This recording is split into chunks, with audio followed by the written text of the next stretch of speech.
ARV lotion news செய்திகளின் நேரலை வழியாக விரிவான செய்திகளை தருவதற்கிடையில் இப்போது இடம்பெற்றுகின்ற ஒரு சில முக்கியமான விடயங்கள் குறித்த சில தகவல் குறிப்புகள். குறிப்பாக இலங்கையிலே இந்த எரிபொருள் விலை அதிகரிப்பை அடுத்து பல்வேறு கட்டணங்கள் அதுபோல பல்வேறு விலைகள் உயரும் என்று சொல்லி எதிர்பார்க்கப்பட்டது. மக்கள் பயந்து கொண்டு இருந்தார்கள். அது இப்பொழுது நடந்தே இருக்கிறது, இல்லாவிட்டால் அவை நடந்தே இருக்கின்றன. இதேபோல எரிபொருள் விலைகள் சர்வதேச ரீதியில் குறைவடையக்கூடிய ஒரு நிலை ஒன்று இப்பொழுது டொனால்ட் ட்ரம்பின் ஒரு அறிக்கை மூலமாக ஏற்பட்டிருக்கிறது. அந்த விடயங்கள் குறித்து மேலோட்டமாக ஒரு சில விடயங்களை பார்க்கலாம். முதலில் நாங்கள் சர்வதேச விவகாரத்தை பார்த்துவிட்டு இலங்கையின் விடயத்துக்கு வருவது பொருத்தம் என்று நம்புகிறேன். டொனால்ட் ட்ரம்ப் இன்று தன்னுடைய ட்ரூத் சோஷியல் சமூக வலைத்தள பக்கத்திலே ஒரு பதிவு ஒன்றை இட்டிருக்கிறார். அந்த பதிவு பின்னர் திருத்தப்பட்டு அதற்கு பிறகு முழுமையான பதிவாக வழங்கப்படுகிறது. ஆங்கில எழுத்துப்பிழைகள் ஒரு சில இருந்தன. ஆனால் சொல்லப்பட்ட விடயம் மிக முக்கியமான ஒன்று. ஈரானுக்கு எதிரான தங்களுடைய தீவிரமான யுத்தத்தை 5 நாட்களுக்கு ஒத்திவைப்பது பற்றி டொனால்ட் ட்ரம்ப் பேசியிருக்கிறார். கடந்த 2 நாட்களாக அமெரிக்காவுக்கும் ஈரானுக்கும் இடையில் மத்திய கிழக்கு யுத்தத்தை முடிவுக்கு கொண்டு வருவதற்கான ஆக்கப்பூர்வமான பயனுள்ள பேச்சுவார்த்தைகள் இடம்பெற்று வருவதன் காரணமாக இந்த மின் உற்பத்தி நிலையங்கள் அதுபோல கேந்திர முக்கியத்துவம் வாய்ந்த நிலையங்கள் மீதான தாக்குதல்களை 5 நாட்களுக்கு நிறுத்துவதற்கு தான் உத்தரவிட்டிருப்பதாக அவர் குறிப்பிடுகின்றார். அவருடைய அறிக்கை சமூக வலைத்தளத்திலே பதிவானால் அது கிட்டத்தட்ட உத்தரவு பொறுத்தான். ஏனைய நாடுகளுக்கு அறிவிப்பது பற்றிய ஒரு தகவலாக இதை கொடுத்திருக்கின்றார். இதிலே 2 நாட்களாக பேச்சுவார்த்தை இடம்பெற்று வருவது பற்றி அவர் குறிப்பிடுகின்றார். இந்த வார இறுதி வரை இந்த பேச்சுவார்த்தைகள் தொடரும் என்று குறிப்பிடுகின்ற டொனால்ட் ட்ரம்ப் தற்போது நடைபெற்று வருகின்ற விரிவான மற்றும் ஆக்கப்பூர்வமான ஆலோசனைகளின் போக்கை கருத்தில் கொண்டு ஈரானின் மின் உற்பத்தி நிலையங்கள் மற்றும் எரிசக்தி உட்கட்டமைப்புகள் மீது திட்டமிடப்பட்டிருந்த அனைத்து இராணுவ தாக்குதல்களையும் 5 நாட்களுக்கு ஒத்திவைக்குமாறு தான் பாதுகாப்புத்துறைக்கு டிபார்ட்மெண்ட் ஆஃப் வார் அவர்களுக்கு தான் உத்தரவிட்டிருப்பதாக குறிப்பிடுகிறார். ஆனால் ஈரான் ஒரு சில நிமிடங்களில் இதை மறுத்திருக்கிறது.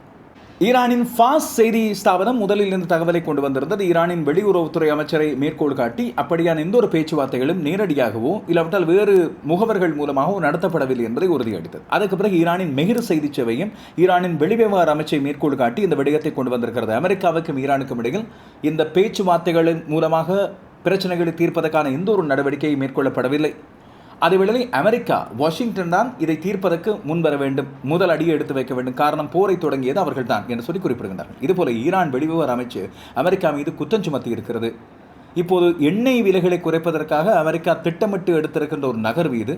அதேவேளை மறுபக்கம் தன்னுடைய போர் படைக்கலங்களை தயார்படுத்தி அடுத்த யுத்தத்துக்கான ஒரு ஆரம்பத்துக்கு இந்த இடைவெளியை பயன்படுத்திக் கொள்ள பார்க்கிறது என்று குற்றம் சுமத்தி இருக்கிறது. எனவே இதிலே டொனால்ட் ட்ரம்ப் சொல்வது உண்மையா, ஈரான் அதை மறுத்திருப்பது அப்படியானால் ஏன் இப்படியான பல்வேறு கேள்விகளை நாங்கள் எழுப்ப வேண்டியிருக்கிறது. இப்போதைய நிலையில் 24வது நாளாக அந்த யுத்தத்தில் என்ன நடக்கிறது விரிவாக இந்த இரவு நேரடியில் பார்க்கலாம். இப்போது இலங்கை பற்றிய சில செய்திகளுக்கு வருகிறேன்.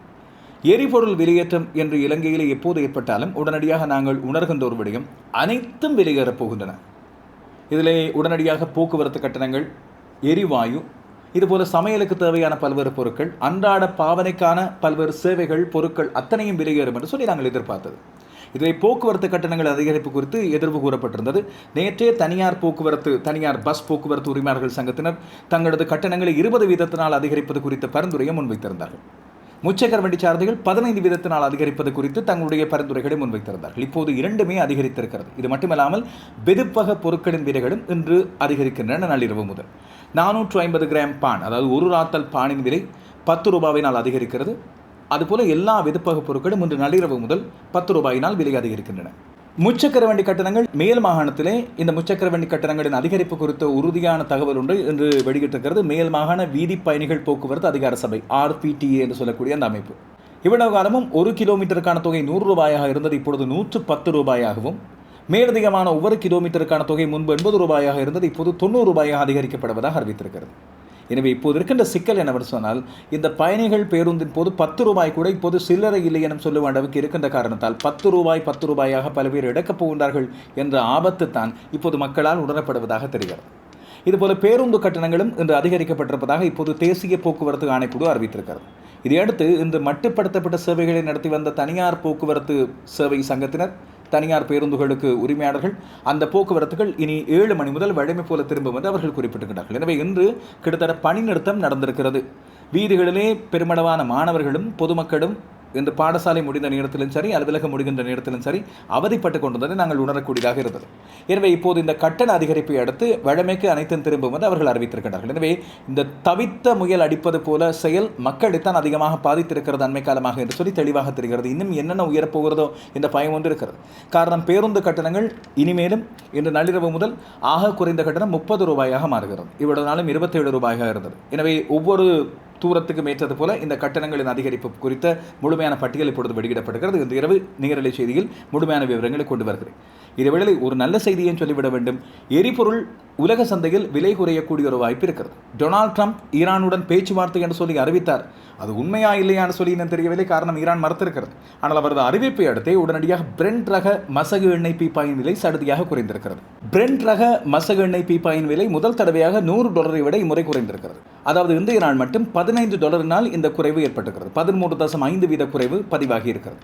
எனவே இந்த யுத்த நிறுத்தம் என்பது உறுதியானால் நிச்சயமாக உலக சந்தையில் எண்ணெயின் விலை குறையும்.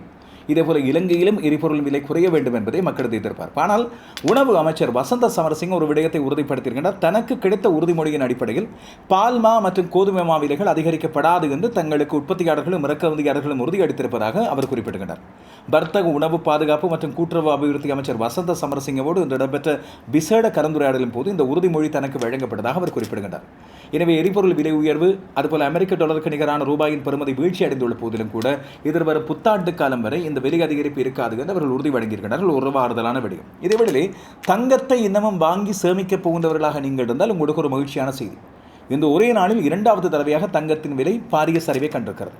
24 கேரட் தங்கம் ஒரு பவுன் 3,70,000 ரூபாயாக விற்பனை செய்யப்பட்ட நிலையில் இப்பொழுது 5,000 ரூபாய் குறைக்கப்பட்டு இன்று மாலை வேளையில் அது 3,65,000 ரூபாயாக மாறியிருக்கிறது.